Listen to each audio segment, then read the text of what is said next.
Welcome everyone to the Two Barbarians. I'm Wade. I'm Lee. And today we've got our Undertaker episode, which is pretty fun. We've in the past we've covered off Demolition. Yeah. We've done a little bit of a Hulk Hogan toy tribute, but we thought we'd cover off some of our favourite and iconic figures of the Undertaker. I'd say you're a big Undertaker fan. You're the master collector of Undertakers. Yeah, I still think that the Undertaker is probably one of the most toyetic of figures of the characters from WWF, if we're allowed to say WWF, not WWE. Well, that's where it started, and I think that was just that iconic golden era where they all had great gimmicks. So I think it just fitted the era perfectly. I mean, he went for a few different gimmicks early on in his career.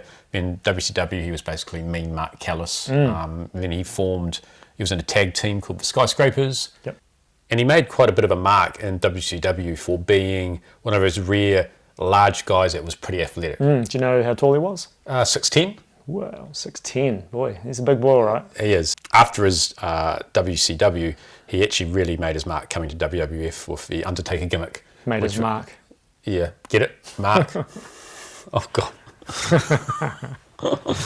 And it's a funny pun. Yes. But I guess, let's talk about our toys we've got here of the Undertaker. The first one that comes to mind is the Undertaker in the WWF Hasbro, because that, I believe, was his first toy, right? I think so, yep. Yeah. He missed the LJN era. He was just a bit after. After, it was about a year or two after, was it? I think so, yeah. Yeah. So once that it came out, that's really awesome. I think there's a later version, was it a mail away that came with a cloak? Yeah, I think there might even be 3 versions, and they're all it's the same figure, just some variations on hair colour and the dark rings under his eyes and the coat, but basically the same figure. And that's one of the really nice sculpts, I think, of the actual figures, right? And I like they sculpted the hat on, so it's one accessory you can't lose. Yeah, and with the grey over the black, it's just really nice. It pops really well, and it's a really good caricature of the actual the character. And then we sort of go into those sort of what I call sort of the darker years in terms of toys. We got the Jakks Pacific ones after that, and then I guess I didn't really start getting back into the wrestling toys. I skipped that whole era. It's sort of I've got LJNs, Hasbros, and then I basically straight into the Mattel Elites, essentially. So that's what most of these figures are.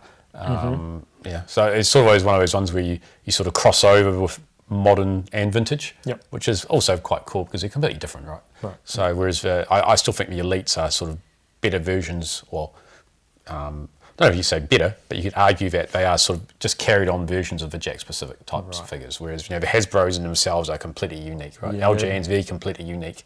So that's what I consider it. In terms of the fun looks, after you can only have a gimmick that lasts for so long before it gets a little bit stale, right? Yeah. So then he basically reinvented himself as the American Badass. Came out to a bit of was it Kid Rock or Limp Bizkit?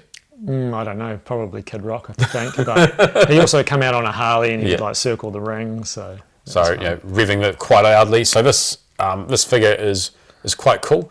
But I haven't got a motorbike to put him on.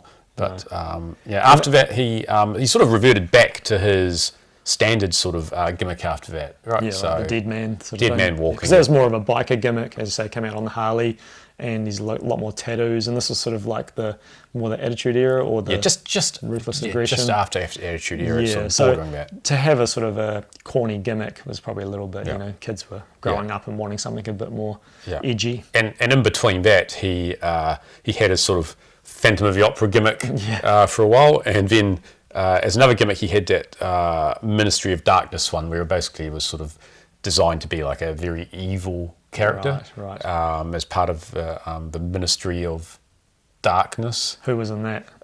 Viscera was in it, and the Acolytes. When they had their little Bradshaw and Farouk. When they had their crosses on them and things. There was a few of those. It was an okay gimmick, but I still like the Undertaker. Even the Undertaker gimmick, it just seemed ageless. No matter how many times it came across, by the time end of his career, he was just the Undertaker, and fans just liked him for his performances and his just his dexterity, and also just his the endurance he had. He could just keep putting on banger after banger of matches, right? So along the way, we've also got some of the Undertaker's friends as well. So we've got our friends. We've got one of our I don't know. What do you think of Paul Bearer? Do you like him? Paul Bearer. No, I always thought the voice he put on was a bit silly, and you know, he was a little bit too, I don't know, comic booky, like, maybe not even comic booky. Comic books are better than... You're waiting for me to do an impersonation, aren't you? Do you have one? I have. So, you know, we had the Kane gimmick came in, and then for Mark Jacobs, and basically, you know, it was the Paul Bearer had sort of awoken the Undertaker's long thought to be dead brother, and he would cry out, Kane! really loudly all the time. And because he didn't talk at first, did he? No, he didn't know. I mean, at one point he had one of those little voice modulators that would stick onto his neck and talk sort of, you know, very, very sort of Stephen Hawking style with that. But yeah, I mean, that was fun in itself. And they had those Inferno matches along the way.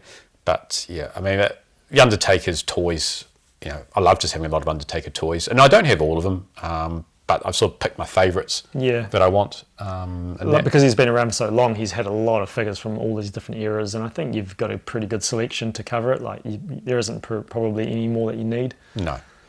And we can't forget the streak. The streak, yep. The streak. Probably never to be broken again. So it was a WrestleMania streak, and he'd never lost the match at WrestleMania. Until... Yeah, was it Brock Lesnar? Brock Lesnar was the one to do it. So. And they kept saying that it should have been someone like Bray Wyatt to do it. Right, to pass the torch, pass the baton, whereas when Brock Lesnar did it, he was sort of on his way out. Yeah, sort of anyway. He'd been there, done it, and was coming in and But out. I guess a great swerve though, right? Because no one was expecting him to lose. Yeah. So, and that's what wrestling is, just one big swerve a lot of the time, right? And a lot of times as wrestlers approach the end of their career, they do pass the torch in a way as they'll take a loss to sort of like help promote someone that's up and coming or still in the company. So I think it was just sort of like a what's the word? Sort of like a customary thing to do in wrestling. Yeah. And you might notice that we've pulled out the new generation wrestling ring, and it's a beast. You've pulled out the big guns, Wade. I haven't got the little small standard wrestling rings that came out, the little cheap ones. This is one of the ones that was Mattel crowdfunded essentially. Right. And it's cool. It's lovely. Canvas, actual canvas on the mat. Yeah. Yeah, it's got springs as well in it. Yeah. Which are, I mean, as a kid, this would, I would have just played this thing like I've destroyed it. Yeah, and interchangeable skirting as well. Yep. So I've just selected the WrestleMania one because to me WrestleMania is iconic. Right. What other ones does it come with? SummerSlam, Royal Rumble. In Your House. Oh, okay. Yeah. Oh, because so the Attitude Era. Right. Well, it's not a new generation. New generation era. Right. Yeah. But that's not all. There's also the entrance part of it too. Yeah, the entrance part of it, and you've probably already seen that in our intro. Our table's not quite big enough to hold it, so altogether anyway. Altogether in one certain spot. So it's really cool. I have it out permanently on display in the area. I've had to take all the toys off it and around it I've got stored on it. Yep. But yeah, it's really cool. I actually saw him once in Christchurch. It was late at night. He was in the Stock Exchange pub, just relaxing after being in a local event in Christchurch. Yeah. What year was that?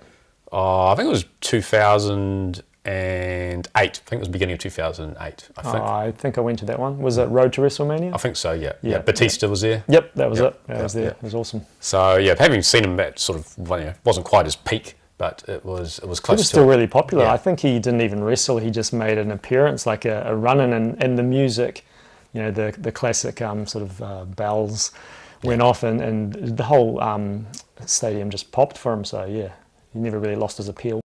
Thanks everyone for watching the Two Barbarians from Wade and Lee. We'll catch you next time. And if you like this video, don't forget to check out our previous tribute to the Hulk Hogan toys and our recent video on the Toys of Demolition.